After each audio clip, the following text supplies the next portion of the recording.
जिज्ञासा का समाधान किया जा सकता है, पर किसी की शंका का निवारण नहीं किया जा सकता। व्यक्ति को अगर एक बार शंका करने की बीमारी लग जाए तो समझ जाइए वह ना खुद सुखी रहेगा ना किसी और को सुखी रहने देगा। शंका की बीमारी का संसार में कोई इलाज नहीं है। मैया ने कहा तब शंका थी, पर अब जिज्ञासा है, मैं जानना चाहती हूँ। क्या जानना चाहती हैं भवानी? तो प्रभु ये जानना है, आप कह रहे थे कि वो जो दंडकारण्य के वन में मिले थे वो साक्षात भगवान थे, जो राम जी के रूप में लीला कर रहे थे, दशरथ जी के पुत्र बनकर जन्म लेकर आए हैं। तो नाथ, मैंने जहाँ तक सुना है, जाना है, और बड़े बड़े ऋषि मुनि परमार्थ के पथ पर चलने वाले योगी जन भी कहते हैं कि राम जी जो हैं वो अनादि ब्रह्म हैं। कोई उन्हीं को निर्गुण कहता है, कोई उन्हीं को सगुण कहता है, पर प्रभु मैंने जितना जाना सुना है, निर्गुण निराकार जो ब्रह्म है वो कभी जन्म नहीं लेता। ब्रह्म का कोई जन्म थोड़ी ना होता है, ब्रह्म का कोई एक रूप नहीं होता, निर्गुण ब्रह्म का कोई आकार नहीं होता।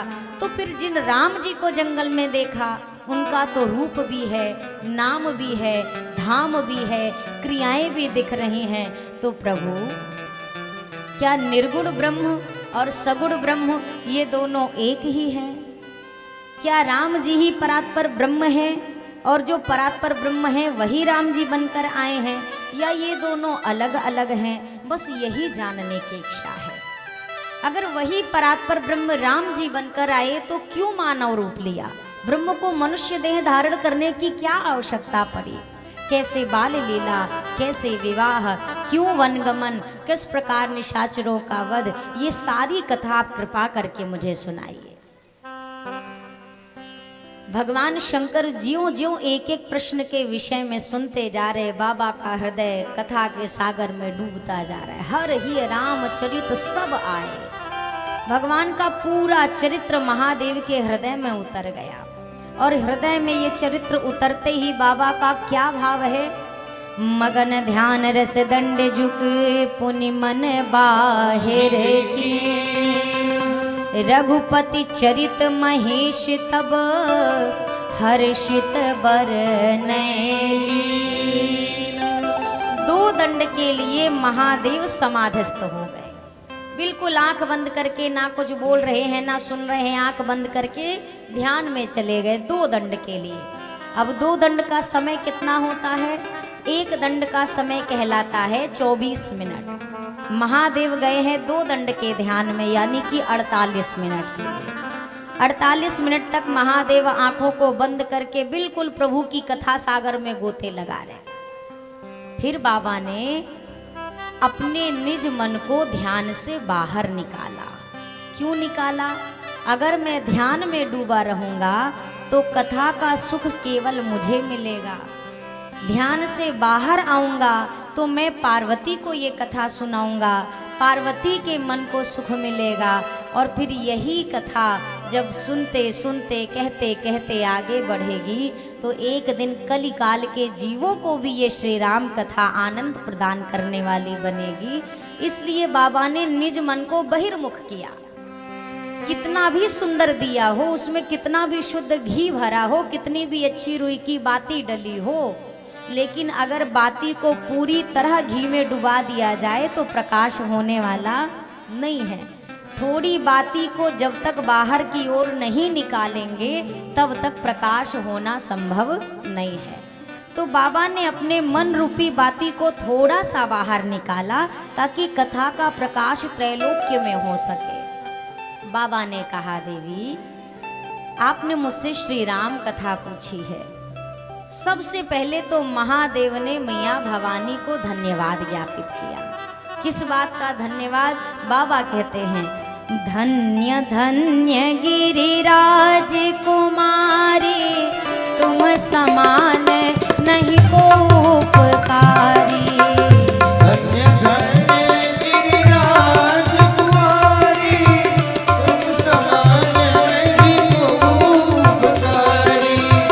पूछ्यो रघुपति कथा प्रसंगा, पूछ्यो रघुपति कथा प्रसंगा। गंगा सकल लोक जग पावन गंगा सकल लोक जग पावन गंगा तथा जो सकल लोक हितकारी आज सकल लोक हितकारी सोई पूछन चह शैल कुमारी कोई पूछन चाह शैल कुमारी बंदो बाल रूप सोई राम बंदो मारूप सोई राम सब सिद्धि सुलभ जपत जिसु नाम सब सिद्धि सुलभ जपत जिसु नाम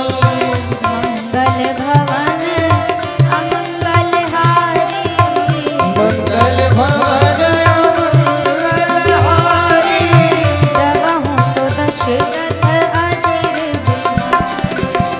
प्रभु सुदशरथ अजीर बिहारी प्रभु सुदशरथ अजिर बिहारी। भगवान शंकर ने कहा पार्वती धन्य हो धन्य हो धन्य हो। 2 बार धन्य धन्य कहा। अच्छा, धन्यवाद वास्तव में किसको करना चाहिए था? जब भगवान शंकर से मैया ने प्रश्न पूछा, बाबा उत्तर देते, तो उसके बाद अगर मैया भवानी धन्यवाद ज्ञापित करती तो ये बात समझ में आती है। जैसे आप किसी से पता पूछें, कोई आपको पता बताए, तो आप उसको धन्यवाद कहेंगे कि वो आपको धन्यवाद कहेगा? आप ही ना धन्यवाद करेंगे। किसी व्यक्ति से अगर समय भी पूछा जाए, भैया क्या समय है, वो समय बताता है तो आप कहते हो धन्यवाद। यही होता है ना। यहाँ पर प्रश्न करने वाली मैया भवानी है, उत्तर मैया भवानी को मिलना है, उत्तर देने वाले भगवान शंकर हैं। तो अगर पार्वती जी धन्यवाद कहें तो बात थोड़ी समझ आती है, पर यहाँ उल्टा हो रहा है। भगवान शंकर ही धन्यवाद दे रहे हैं मैया भवानी को। पार्वती धन्य हो धन्य हो। 2 बार धन्य धन्य कहा। क्यों? एक धन्य आप जिन्होंने ऐसा प्रश्न पूछा, और दूजा धन्य होऊंगा मैं जो उस प्रश्न का मैं उत्तर दूंगा। हम सभी बात खूब करते हैं, बात करने में हमारी कमी नहीं है। यहाँ भी कर रहे हैं, यहाँ भी तो बात कर ही रहे हैं, पर क्या बात करनी है और किस विषय में बात करनी है, इस बात का भी विवेक होना चाहिए। चर्चा तो मैया भी कर रही है ना, पर क्या प्रश्न है? एक व्यक्ति का प्रश्न ऐसा होता है कि सांसारिक चर्चा के बीच में भी कथा शुरू हो जाती है, और किसी व्यक्ति का प्रश्न ऐसा भी होता है कि चलती हुई कथा रुक के संसार की चर्चा होने लगती है। तो हम क्या प्रश्न कर रहे हैं? वार्ता ही है। व्यक्ति कहता है सत्संग करने के लिए ढेर सारे लोग चाहिए, तब सत्संग होता है। यहाँ पे केवल पति पत्नी 2 ही बैठे हैं, बाबा और मैया 2 ही जन बैठे हैं, वहाँ कोई तीसरा नहीं है, और कथा चल रही है। कैसे चल रही है? क्योंकि यहाँ पर प्रश्न भी भगवान से जुड़ा है, तो अगर प्रश्न भगवान से जुड़ा है तो उत्तर भी भगवान से जुड़ा ही प्राप्त होगा। मैया ने क्या क्या प्रश्न किया? मैं बारंबार कहती हूँ भैया कि घर में भी अगर 4 जन हैं, 4 मेंबर हैं, 4 व्यक्ति हैं, तो कभी 4 घंटे अगर जगत की चर्चा करो तो कम से कम 4 मिनट तो ऐसा निकालो कि भगवान की कोई चर्चा हो जाए। और कुछ नहीं तो बैठकर यही चर्चा कर लो कि अच्छा भगवान की कितनी कृपा है ना हमारे ऊपर। किसी दिन भोजन में अच्छा भोजन आ जाए थाली में तो भगवान को धन्यवाद दो, आज ठाकुर जी ने कितनी बढ़िया कृपा करी है। जानते हैं, झूठ में भी अगर व्यक्ति कहता रहे, रोज कहे हम आपके हैं, हम आपके हैं, हम आपके हैं, तो कभी तो ये सच हो जाएगा कि ठाकुर जी को लगे कि ये मेरा है।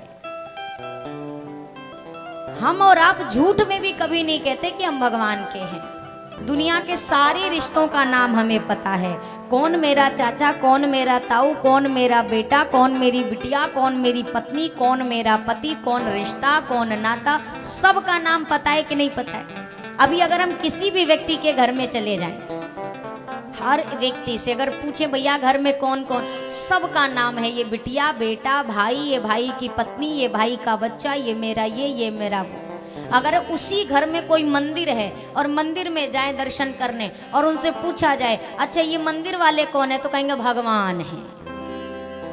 तो भगवान तो पूरे संसार का, आप ही भर का भगवान थोड़ी ना है। आपका लगता क्या है ये भगवान? भगवान से कोई रिश्ता है क्या हमारा?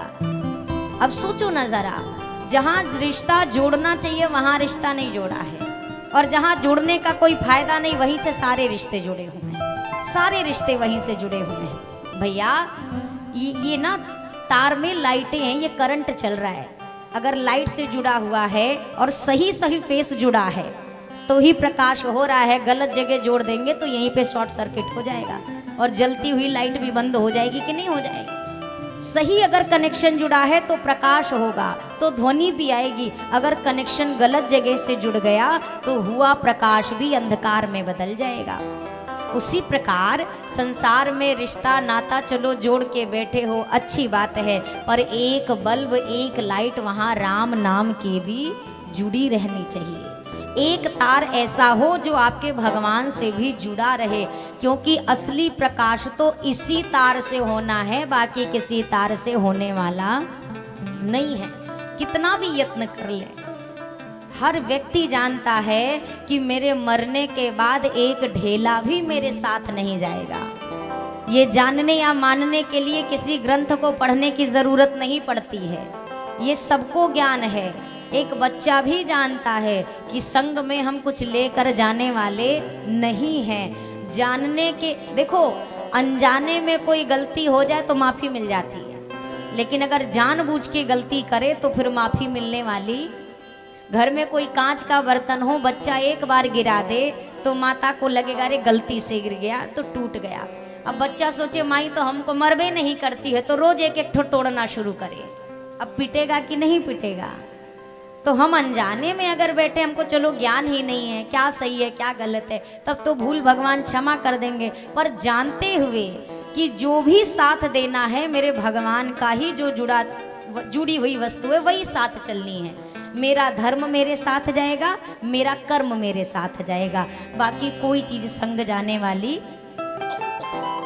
नहीं है।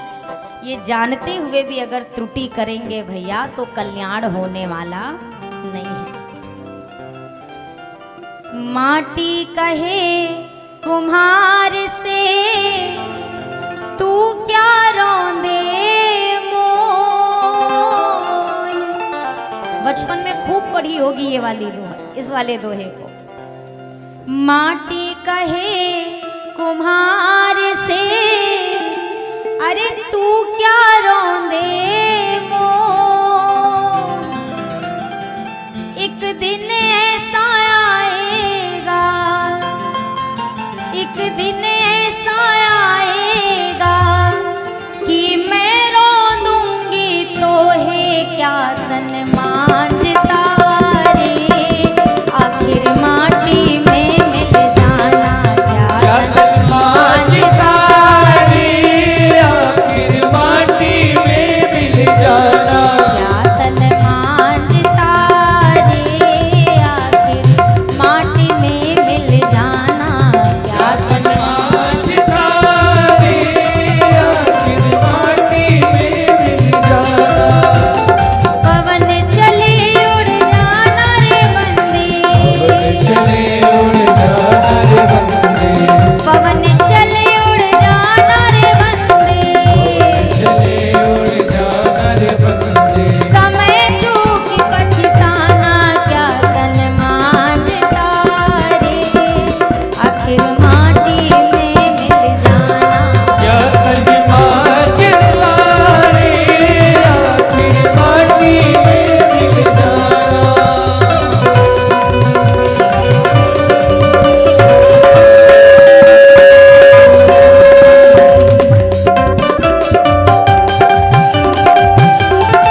रचित अति अधम शरीरा।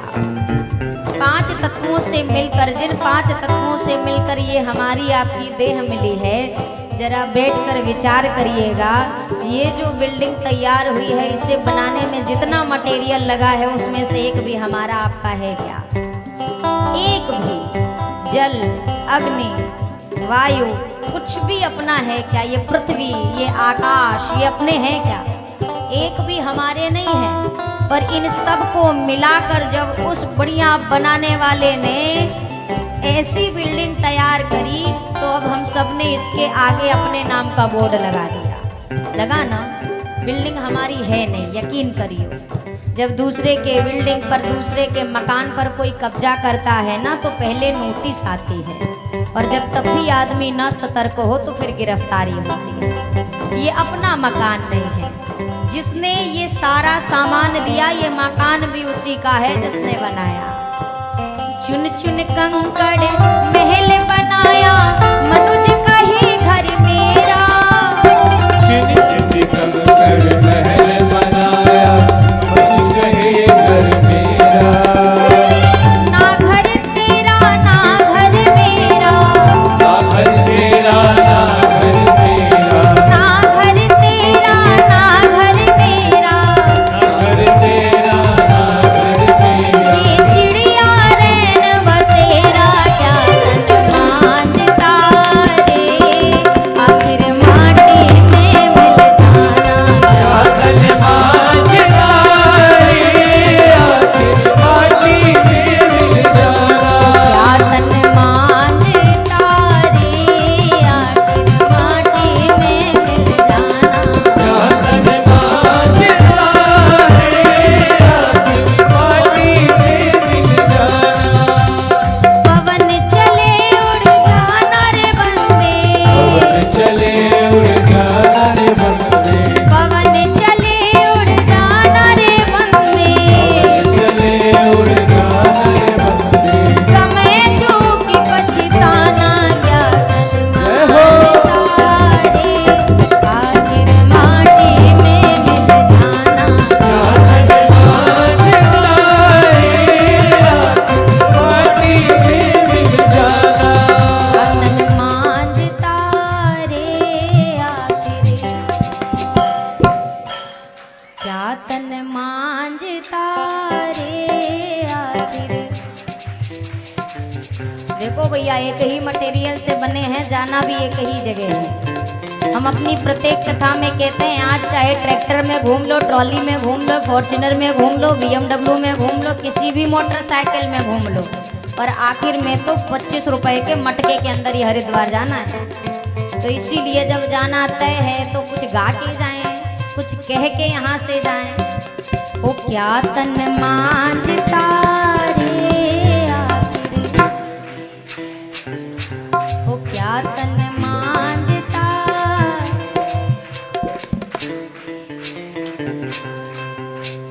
पवन चले उड़ जाना रे बंदे, पवन चले उड़, पवन चले उड़ जाना रे बंदे, पवन। समय जो कि पछताना, क्या तन मांझता।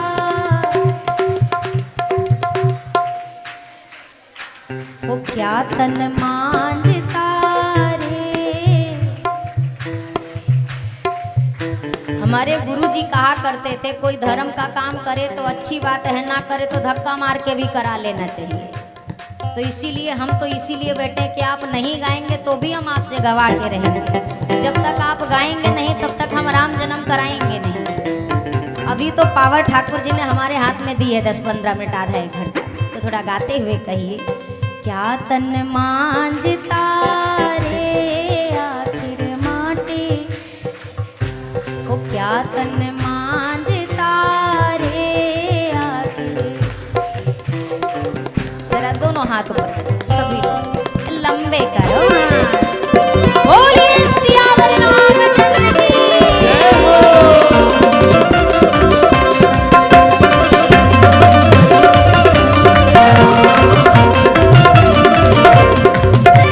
क्या तन मांझता रे,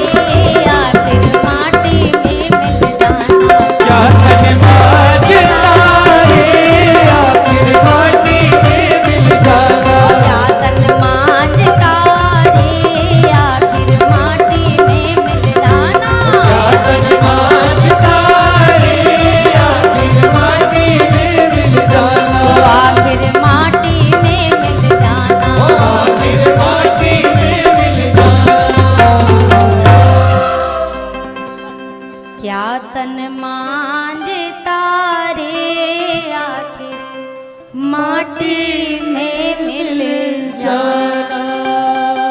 एक संत स्मशान में बैठ करके 2 चिता जली हुई थी, शांत हुई थी अभी थोड़ी देर पहले, तो उस दोनों चिता की राख को एक एक हाथ में लेकर बैठे थे।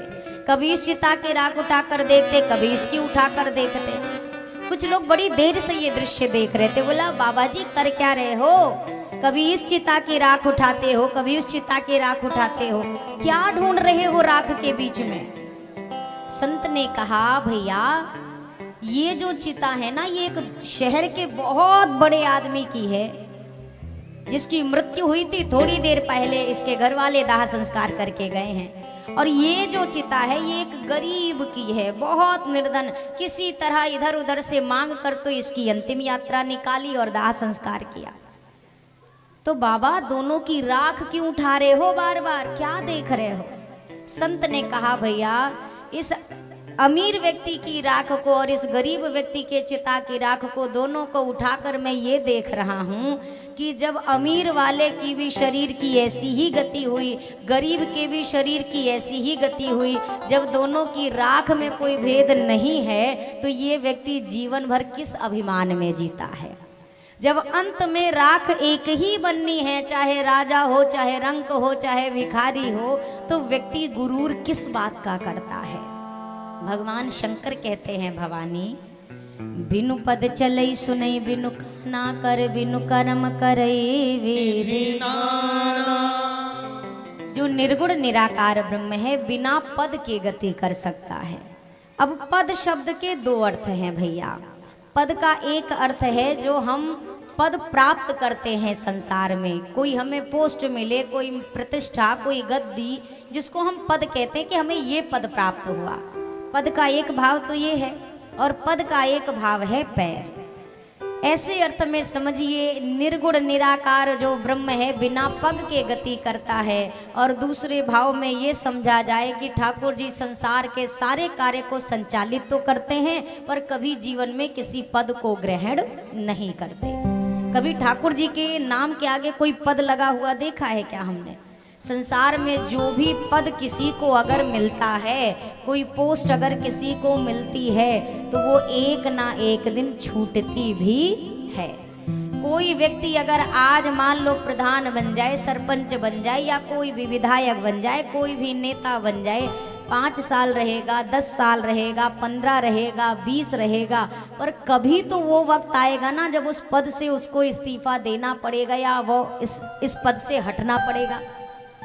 व्यक्ति को जब संसार का पद मिलता है तब तो आनंद तो देखो भैया आता ही है, लेकिन पद के छूटते ही संत जन कहते हैं संसार का पद छूटते ही व्यक्ति को भूत पकड़ता है। कहाँ पकड़ता है? भूत। तभी तो नाम के आगे लग जाता है भूतपूर्व, लगता है ना, भूतपूर्व। ऐसा भूत पकड़ता है मरहू के बाद पीछा नहीं छोड़ता। आदमी मर जाता है तो पहले लिखाता है स्वर्गीय, फिर लिखाता है भूतपूर्व। ये भूत पीछा नहीं छोड़ता है क्योंकि संसार का पद है। पर जिसने भी भगवान के पद को प्राप्त कर लिया उसके नाम के आगे कभी भूतपूर्व नहीं लिखा। गोस्वामी जी महाराज आज के संत नहीं है, कई 100 वर्ष हो गए, पर गोस्वामी जी के नाम के आगे कभी भूतपूर्व नहीं लगता, स्वर्गीय नहीं लगता। ये भक्त के जीवन की महत्ता है, ये भक्त के जीवन का गौरव है। जो भगवान के पद को प्राप्त कर ले उसे संसार में फिर कभी दोबारा कोई पद लेना नहीं पड़ता। और दूसरी चीज भगवान के पद से कभी वो हटता नहीं है। बाबा कहते हैं भवानी दूसरी चीज कर बिनु कर्म करई विधि नाना। कर का एक अर्थ होता है हाथ, इसको भी हम कर ही कहते हैं, कर। और कर का एक अर्थ होता है टैक्स, जो हम सरकार को पे करते हैं, टैक्स भरते हैं ना, कि कुछ ना कुछ टैक्स देना है। अच्छा, कर बिनु ठाकुर जी संसार में हमें जो कुछ भी देते हैं, यहाँ की सरकार हमें जो सुविधा देती है सब चीज का कर हमसे वसूल करती है कि नहीं करती है? सड़क देती है तो उसका कर, बिजली देती है उसका कर, जो भी चीज सरकार की यहाँ व्यवस्था है हमको उसका टैक्स देना पड़ता है। प्रत्यक्ष या अप्रत्यक्ष रूप में हमको उसका कर देना पड़ता है। भगवान हमें इतना कुछ देते हैं, आज तक कभी भगवान ने हमसे टैक्स मांगा क्या? कहिए, भगवान ने हमसे टैक्स मांगा क्या? अच्छा, सड़क उबड़ खाबड़ रहे, आदमी की जिंदगी चल जाएगी कि नहीं चल जाएगी? जोर से बोलो, बोलने में तो हार कहा जा रहा है। जोर से कहिए, सड़क उबड़ खाबड़ रहे तो का आदमी मर जाएगा? जिएगा कि नहीं जिएगा? जी जाएगा ना। मान लो नल है, थोड़ा टूटा सा नल है, बड़ा अच्छा हैंड पाइप नहीं है, पानी आ रहा है, इतनी सुविधा है, थोड़ी दूर पे है, जिंदगी चल जाएगी कि नहीं चल जाएगी? आज तो नल की बड़ी अच्छी व्यवस्था है, पहले तो नल भी नहीं थे, कुएं या सरोवर से ही पानी आता था, तब भी जिंदगी थी। सरकार की जो व्यवस्था है, अगर ये व्यवस्था रहे या इस व्यवस्था में कोई कमी भी आ जाए तो व्यक्ति का जीवन चल जाएगा ना। पर भगवान ने जो व्यवस्था दी है, ये जो हवा दी है, ऑक्सीजन दी है, भगवान का आज हमारा मूड नहीं है पूरा ऑक्सीजन देने का। आज सोच रहे थोड़ा सा काट के दे। अब भगवान अगर अपनी सुविधा में थोड़ा सा कटौती करना शुरू कर दें, अब जिंदगी चलेगी क्या? भगवान कहें कि धूप बहुत दे लिया। अभी 10 सुनने में आया कथा के पूर्व 8-9 दिन तक सूर्य भगवान के दर्शन नहीं हुए थे, इतनी जोरदार ठंड थी। अब सोचो क्या हालत हुई थी।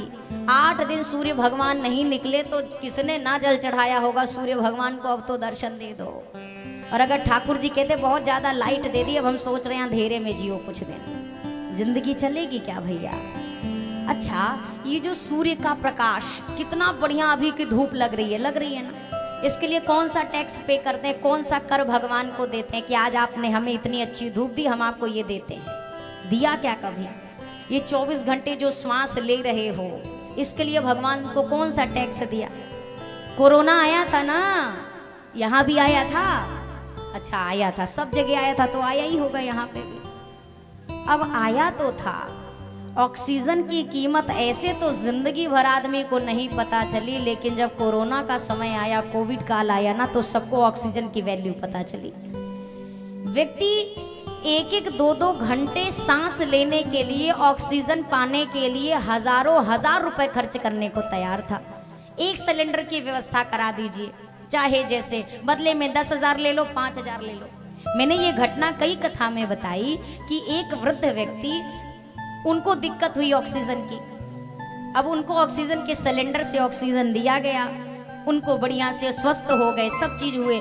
2 दिन केवल उनको ऑक्सीजन सिलेंडर के माध्यम से दिया गया हॉस्पिटल में। 2 दिन के बाद उनके हाथ में जब हॉस्पिटल का बिल आया 95,000 का। अब हाथ में बिल लेते ही जो बुजुर्ग थे वो हंस भी रहे हैं, थोड़े उदास भी हो गए, थोड़ा मुस्कुराते हैं, थोड़ा उदास भी हो जाते हैं। तो हॉस्पिटल के स्टाफ ने कहा कि बाबा कभी मुस्कुरा रहे हो, कभी उदास हो रहे हो, बिल ज्यादा लग रहा है क्या? बिल ज्यादा लग रहा है, रकम ज्यादा लग रही है? तो बाबा ने कहा नहीं, रकम ज्यादा नहीं लग रही, भगवान की कृपा से इतना है मेरे पास, मैं दे सकता हूँ। तो फिर क्यों कभी उदास हो रहे हो, कभी मुस्कुरा रहे हो? मुस्कुरा इस बात के लिए रहा हूँ कि बताओ, आपने मुझे 2 दिन के लिए ऑक्सीजन दिया और मेरे हाथ में 95,000 का बिल थमा दिया। और उदास इसलिए हूँ कि मेरे ठाकुर जी ने मुझे जीवन भर वायु दी, पर आज तक मुझसे 1 भी रुपए का कर नहीं मांगा। मैंने उनको 1 रुपए भी इसके बदले में नहीं दिए कि आपने मुझे ऑक्सीजन दी है, आपने मुझे इतनी सुंदर वायु प्रदान की है। तो ये बाबा कहीं ना कहीं ये दर्शाते हैं, कर बिनु करम। ठाकुर जी जितनी वायु, जितनी हवा, जितनी रोशनी, जितना प्रकाश एक पुण्यात्मा व्यक्ति को देते हैं ना, उतना ही पापी को भी देते हैं। ठाकुर जी कहीं भेदभाव नहीं करते, कहीं भेदभाव नहीं करते। कई बार होता है गांव परिवार में अगर कोई व्यक्ति कोई गलत आचरण कर देता है ना, तो घर परिवार गांव वाले उसका त्याग कर देते हैं कि आज से हमारी रिश्तेदारी में नहीं आएगा, आज से किसी भोज भंडारे में शामिल नहीं होगा। उसका गलत कृत्य जो होता है वो पूरे समाज से उसे अलग कर देता है। आज भी ये परंपरा गांव में है कि कोई अनुचित कार्य करेगा तो उसे गांव बिरादरी से अलग कर दिया जाता है। हम इतना देखते हैं, छोटी सी भूल भी हो या कोई भी अपराध हमारी दृष्टि से बड़ी है, चलिए मान लिया, हम उसका त्याग कर देते हैं। पर ठाकुर जी कितने कृपालु हैं, बड़े से बड़ा पाप करने वाला भी इसी धरती पे रहता है। पर ठाकुर जी ये नहीं कहते कि तेरे खेत में पानी गिराऊंगा, पापी की खेत में नहीं गिराऊंगा। वो जितना उसको देते हैं उतना उसको भी देते हैं। यही ठाकुर जी की कृपा का परिणाम है। व्यक्ति ये तो देखता है मैंने 4 दिन पूजा करी, भगवान ने उसका हमें फल नहीं दिया। अरे हमने जो 10 दिन तक गलती करी थी, क्या उसका दंड भगवान ने तुरंत दिया क्या हमें? हमने किसी का हिस्सा लिया क्या, भगवान ने उसका दंड दिया क्या? अगर वो दंड देने में इतना इंतजार कर लेते हैं तो थोड़ी सी अगर कृपा के लिए आप इंतजार कर लेंगे तो कौन सी बड़ी बात है। थोड़ा तो भाव को सुधारना पड़ेगा ना। बाबा कहते हैं भवानी आपने कहा निर्गुण और सगुण अलग अलग हैं।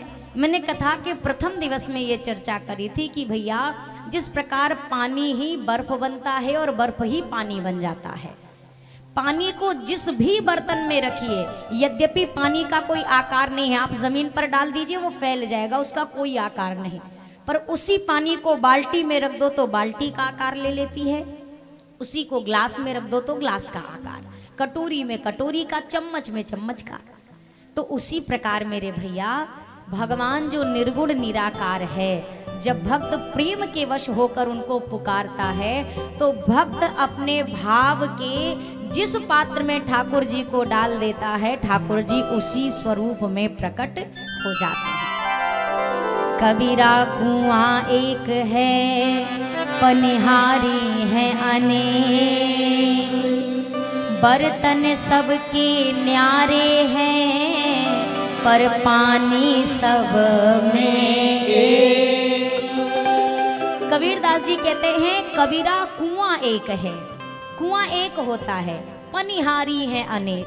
पनिहारी कहें तो पानी भरने वाले अनेक हैं, और जितने पानी लेने के लिए जाने वाले हैं, जितने पानी भरने वाले लोग हैं, उतने ही तरह के उनके पास पात्र भी हैं। जरूरी नहीं कि प्रत्येक व्यक्ति बाल्टी लेके ही कुएं से पानी खींच रहा है, कोई अपनी मटकी को भी रस्सी से जोड़ देता है, सीधा मटकी से पानी खींचता है।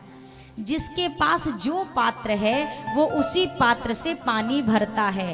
कुआं एक है, कुएं के भीतर जल एक है, लेकिन भरने वाले व्यक्ति और भरा जाने वाला पात्र ये दो अलग अलग हैं। जिसके पास जैसा पात्र, कोई बाल्टी लेकर गया तो वो बाल्टी भर के लेके आता है, कोई ग्लास लेकर जाए तो ग्लास तक ही प्राप्त कर पाएगा।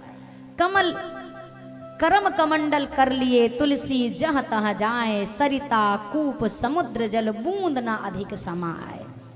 गोस्वामी जी कहते हैं अपने कर्मों का कमंडल लेकर एक व्यक्ति हाथ में पात्र लिए, हाथ में जल लेने का पात्र लिए हुए निकला कि इसमें जल भरूंगा, तो एक नल के पास गया। अब नल से कहा जल चाहिए, नल ने कहा ले लो। बोला नहीं तुम बहुत छोटे हो, बड़ी पतली सी धार में जल देते हो, तुमसे बड़ा कोई है क्या? तो नल ने कहा हाँ है ना, मुझसे बड़ा कुआं है, कुएं के पास जाओ। ये व्यक्ति कुएं के पास गया, हाथ में लोटा लिए लिए ये कुएं के पास पहुंचा, जाकर कहने लगा जल चाहिए। कुएं ने कहा भरा है ले लो। व्यक्ति ने कहा नहीं नहीं तुम भी छोटे हो, तुमसे बड़ा और कोई है क्या? तो कुएं ने कहा हाँ है ना, यहाँ पर जो सरोवर है वो मुझसे बड़ा है। ये सरोवर के पास अपना लोटा लेकर पहुंचा, जल चाहिए ले लो। अरे पर तुम भी इतने बड़े नहीं हो, तुमसे भी बड़ा कोई है क्या? बोला हाँ है ना, समुद्र है मुझसे बड़ा। अब ये हाथ में लोटा लिए समुद्र के पास पहुंच गया, बोला जल चाहिए, बोला ले लो। अब समुद्र ने कहा जितना चाहिए उतना ले लो। अच्छा ये व्यक्ति नल को छोड़कर कुएं के पास गया, कुएं को छोड़कर तालाब के सरोवर के पास गया, सरोवर को छोड़कर समुद्र के पास गया। क्यों? तुम्हारे पास भी कम है, तुम्हारे पास भी कम है, तुम्हारे पास भी कम है। अरे उनके पास जितना जल है उतना है, पर तुम्हारे पास पात्र कितना बड़ा है ये तो देखो।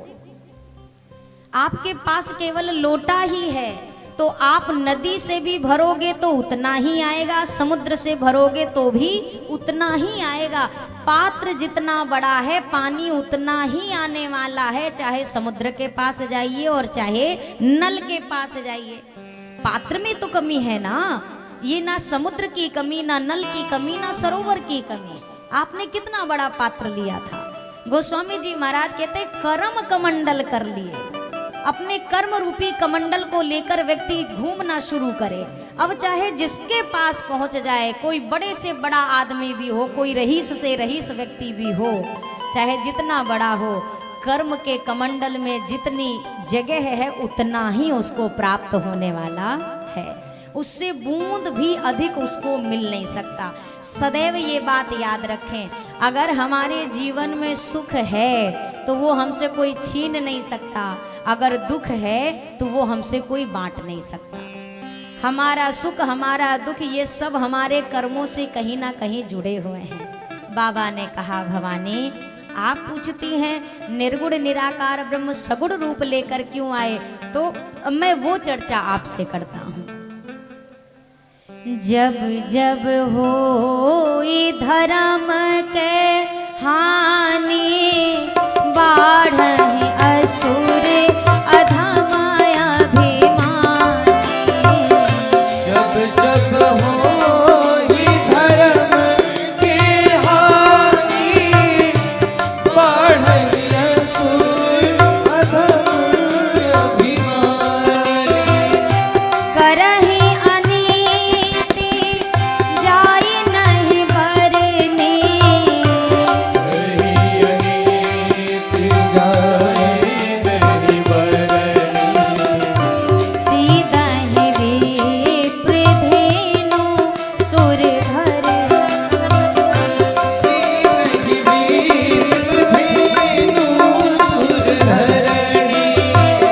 तब तब प्रभु धरि विविध शरीरा, तब तब प्रभु हरि विविध शरीरा। हरहि कृपा निधि सजन पीरा। हरहि कृपा निधि सजन पीरा।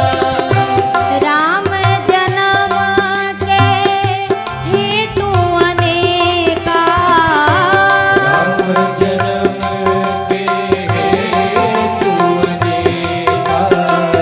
परम विचित्र एक तेका। परम विचित्र एक तेका। जन्म एक दुई कहाऊँ बखाने, जन्म एक दुई कहूँ बखानी। सावधान सुन सुमति भवानी। सावधान सुन सुमति भवानी। द्वारपाल हरि के प्रिय दो, द्वार पाल हरि के प्रिय दो। जय अरु विजय जाने सब को। जय अरु विजय जानी सबको। प्रशाप ते दूनाऊ भाई, विप्रशाप ने दोनों भाई। तामस असुर देह तिन पाई। तामस असुर देह पाई। एक बार तिनके हित लागे, एक बार तिनके हित लागी। धरे ओ शरीर भगत अनुराग। धरिउ शरीर भगत अनुरागी। धरे ओ शरीर भगत अनुराग। भगवान शंकर ने कहा, भवानी जब जब होई धर्म के हानि, बाढ़हि असुर अधम अभिमानी। जब जब इस धरती पर धर्म करने वालों की संख्या सीमित होने लगती है, अधर्म करने वालों की संख्या बढ़ने लगती है, तब तब प्रभु धरि विविध शरीरा। तब तब भगवान विविध रूप धारण करके इस धरती पर आते हैं और अपने भक्तों के कष्ट को दूर करते हैं। मैया भवानी ने कहा तो क्या ऐसे कुछ कारण बने जिनके कारण भगवान धरती पर आए? बाबा ने कहा हाँ भवानी, राम जन्म कै हेतु अनेका, परम विचित्र एक ते। प्रभु के जन्म लेने के अनेक कारण हैं भवानी, पर उनमें से जो कुछ मुख्य कारण हैं, सावधान सुन सुमति भवानी। बाबा कह रहे मैया से, भवानी सावधानी से सुनना। सावधानी क्यों चाहिए? आपने भी पढ़ा होगा जगह जगह जब आप गाड़ी चलाते हैं तो अगल बगल लिखा रहता है सावधानी हटी दुर्घटना। श्री राम कथा भैया सावधानी का विषय तो है। जो व्यक्ति सावधानी पूर्वक इस कथा को श्रवण में ना लाए तो उससे आगे गड़बड़ी हो सकती है। कैसे हो सकती है? जैसे सती मैया ने सावधानी पूर्वक कथा का श्रवण नहीं किया तो भगवान पे ही मैया को शंका हो गई। उसी प्रकार अगर हम चित्त लगाकर सावधानी पूर्वक ना कथा सुने तो जो कथा समस्त अज्ञान को दूर करने वाली है, इस कथा को सुनने के बाद भी मन में विश्राम नहीं मिलेगा और शंका उठ जाएगी अगर सावधानी से ना सुना जाए तो। बाबा ने कहा सावधानी रखना, प्रभु की लीलाएं बड़ी विचित्र हैं, ऐसा मत सोचना भगवान थे तो ऐसा क्यों किया, भगवान थे तो वैसा क्यों हुआ। सावधानी से सुनना। पहला कारण बताऊं, पहला कारण है प्रभु के आने का जय और विजय। ये दोनों वैकुंठ के द्वारपाल हैं। जय और विजय को अभिमान हुआ कि हम तो वैकुंठ के दरवाजे पर रहते हैं, जब तक हम आज्ञा ना दे तब तक कोई भगवान तक भी नहीं पहुंच सकता है। अभिमान चाहे वैकुंठ के दरवाजे पर रहने वाले को भी क्यों ना हो जाए, अभिमान वहीं से पटक के धरती में फेंकता है। अभिमान अगर जीवन में आ जाए भैया तो व्यक्ति कितनी भी ऊंचाई पर बैठा हो वो वहीं से पतन के गर्त में गिरता है। बार बार कहा जाता है जीवन में सब हो जाए पर दो चीज से बचना, एक कपट से, दूसरा अभिमान से। इन दो चीजों से स्वयं को जो बचा ले जाए, अच्छा स्वयं को हम क्या ही बचा पाएंगे, बचाने की क्षमता तो केवल प्रभु के नाम में है। बाबा ने कहा इन दोनों को अभिमान हुआ, हम वैकुंठ के द्वारपाल हैं। एक बार सनकादिक मुनि आए भगवान का दर्शन करने। जय विजय ने द्वार पर रोक लगा दी, अभी नहीं जा सकते।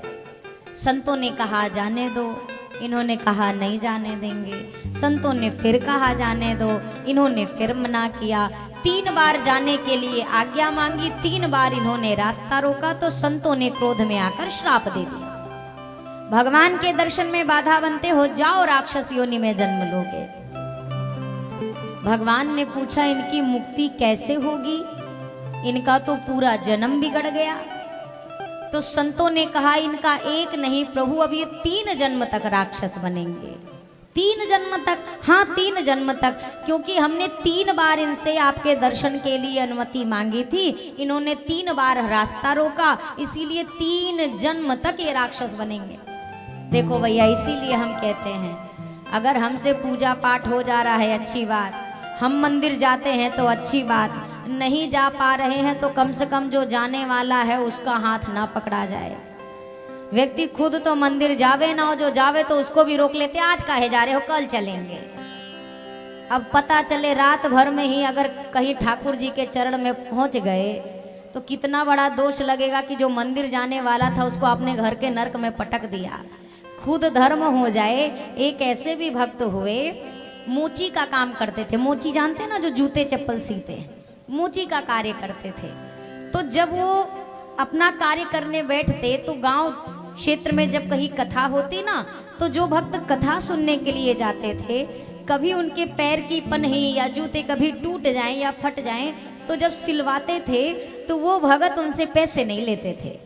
बोले कि आप तो कथा सुनने जा रहे हो, ये तो कहे नहीं भैया ये तो तुम्हारी रोजी रोटी है, पैसे तो लेने पड़ेंगे।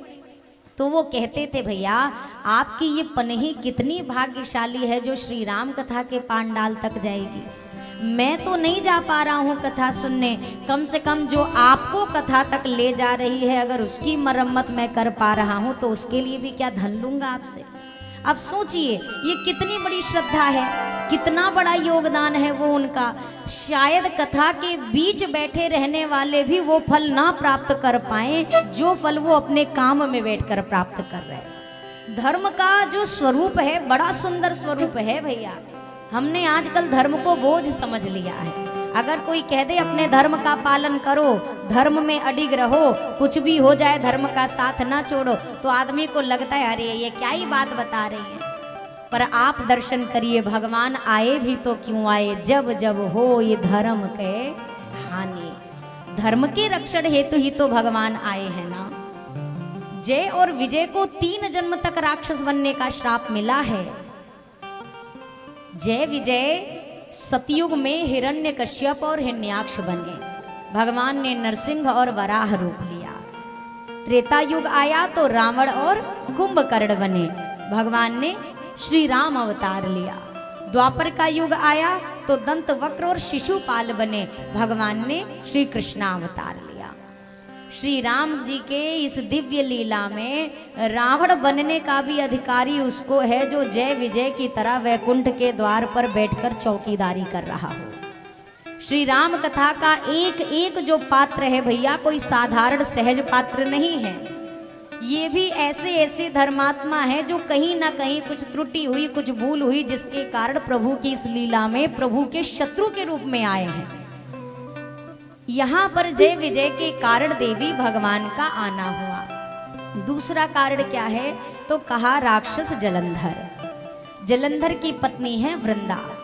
वृंदा ने जब जब जलंधर युद्ध के लिए जाते थे तब तब वृंदा जी जलंधर के रक्षा के लिए संकल्प लेकर पूजा में बैठ जाती। होता क्या, पातिव्रत धर्म में इतनी शक्ति कि जलंधर मरता नहीं था। भगवान विष्णु जलंधर का वेश बनाकर वृंदा जी के महल में आ गए। वृंदा जी का पति जो जलंधर है वो रणभूमि में गया था। वृंदा जी ने कहा था जब तक आप लौटोगे नहीं तब तक मैं पूजा में बैठूंगी। पर जब अपने पति के स्वरूप को देखा वृंदा जी को लगता है मेरे पति युद्ध जीत कर आ गए। खड़ी हो गई पूजा से। जैसे ही पूजा से विलग भई जलंधर पर अस्त्र चला और उसका मस्तक कट करके वृंदा जी के आगे आकर गिरा। वृंदा जी ने कहा अगर मेरा पति ये है तो तुम जो मेरे पति के रूप में खड़े हो तुम कौन हो। भगवान ने अपना निज वेश प्रकट किया। वृंदा जी ने कहा भगवान होकर के भक्त के साथ छल करते हो, आपने इतना बड़ा मेरे साथ जड़वत कार्य किया, आपको श्राप देती हूँ, आप शिला हो जाइए, जड़ हो जाइए। दूसरा श्राप देती हूँ जैसे छल से मेरे पति को मुझसे दूर कर दिया, यही मेरा पति छल से आपकी पत्नी को आपसे दूर कर देगा। 2 श्राप दिए। वृंदा जी ने ज्यों श्राप दिया तो सारे देवता लक्ष्मी मैया आकर निवेदन करने लगी अगर प्रभु जड़ रूप में रहे तो सृष्टि का पालन कैसे होगा। तो वृंदा जी ने कहा ठीक है प्रभु अपने निज रूप में वापस आ जाएंगे, पर अब मैं पति के बिना जी कर क्या करूंगी। तो वृंदा जी ने स्वयं को योगाग्नि से भस्म कर दिया। ज्यों वृंदा जी ने देह त्यागा तो वृंदा जी के तन की जो राख थी उसी राख से तुलसी मैया का प्राकट्य हुआ। और भगवान ने कहा मेरे भक्त के द्वारा दिया गया श्राप झूठा नहीं होगा। अगर वृंदा ने कहा है मैं शिला का रहूंगा तो आज से मेरा एक स्वरूप भगवान शालिग्राम के रूप में संसार में पूजा जाएगा। और तभी से आज भी नियम है कि शालिग्राम जी का विवाह लक्ष्मी मैया से नहीं अपितु तुलसी मैया से कराया जाता है। ये दूसरा कारण था देवी। तीसरे कारण की चर्चा करूं तो एक बार आपके गुरुदेव ने श्राप दिया था। मैया ने कहा मेरे गुरुदेव ने, जरा विस्तार पूर्वक ये कथा सुनाइए तो प्रभु। कारण कवन श्राप मुनि देन्हा, का अपराध रमापति केन्हा। मैया ये नहीं कह रही है कि गुरुजी ने कैसे इतनी बड़ी गलती कर दी। मैया क्या कह रही है, भगवान से ऐसी कौन सी गलती हुई कि गुरुजी को श्राप देना पड़ा। भैया देखो, अक्सर हम किसी से प्रभावित होते हैं तो झटपट कहते हैं बस आज से यही हमारे गुरुजी हैं। गुरुजी तो आपने बना लिया, पर आप चेला जी बने कि नहीं बने।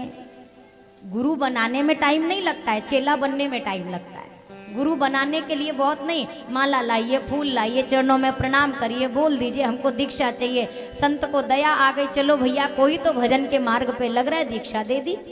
पर अगर उनके द्वारा बताए गए नियम और उपदेश का पालन ना हो तो हम सच्चे शिष्य कहलाने के अधिकारी नहीं हैं। दीक्षा तो ले लेते हैं, दीक्षा लेने के बाद माला कौन से ताखे में पड़ी है ये भगवान ही जाने, याद रहती है क्या?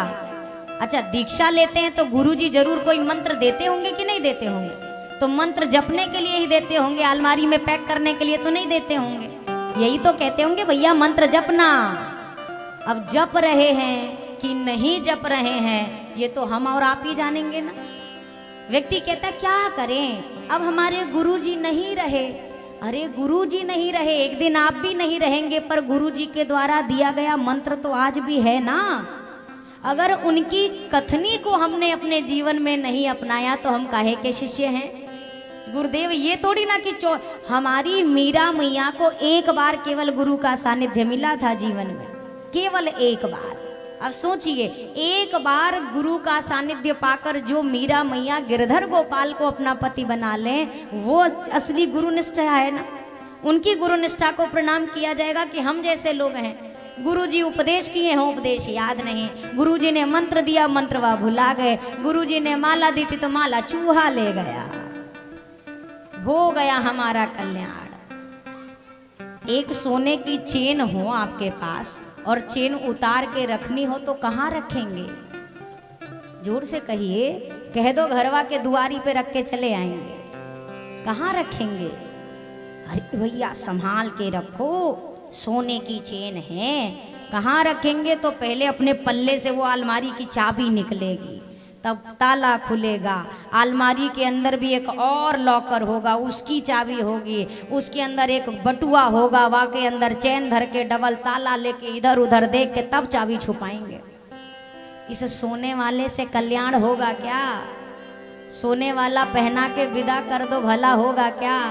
पर अगर तुलसी जी की माला को एक बार गले में डाल दिया गया तो कभी फिर हमारा ऐसा नहीं हो सकता कि उद्धार ना हो। जो तुलसी जी की माला उद्धार कर सकती है, हमने उसकी कभी कीमत नहीं समझी। रसखान जी, नाम से ही स्पष्ट हो रहा होगा कि वैष्णव नहीं थे शुरू से। रसखान जी, पद उनके बड़े प्रसिद्ध रहे हैं। अब जरा सुनिए, रसखान जी महाराज ने एक संत को देखा, गले में तुलसी। अब संत लोग तो बड़े बड़े मन के भी पहनते, तो रसखान जी ने कहा कि बाबा ये आप लोग अपने गले में लकड़ी टांग के क्यों घूमते हो? अब उनको क्या पता कि ये तुलसी जी हैं, ये लकड़ी थोड़ी ना। बाबा ये इतनी बड़ी बड़ी लकड़ी पहन के क्यों घूम रहे हो? संत ने सोचा इनको ज्यादा क्या ही पता होगा इस विषय में, तो बोला कि अरे भैया बात ये है ना, ये तुलसी जी हैं, ये तुलसी जी धारण करने से शरीर पवित्र रहता है। और शरीर, तो रसखान जी ने कहा शरीर पवित्र होने से क्या होता है?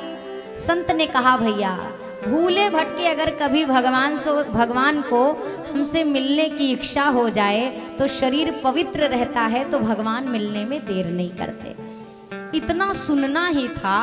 अगले दिन रसखान जी महाराज ज्यों उनका दर्शन लोगों ने किया, सिर पे पूरी जटाओं में तुलसी ही तुलसी, गले में इतना मोटा मोटा कंठा तुलसी का, हाथ में तुलसी, यहाँ पे तुलसी, कान में तुलसी, कंठ में तुलसी, इतनी तुलसी इतनी तुलसी। लोगों ने कहा अरे रसखान जी एक माले से भी काम चल जाता है, आप तो पूरा तुलसी मैया का बगीचा बने घूम रहे हैं, इतने की क्या जरूरत है?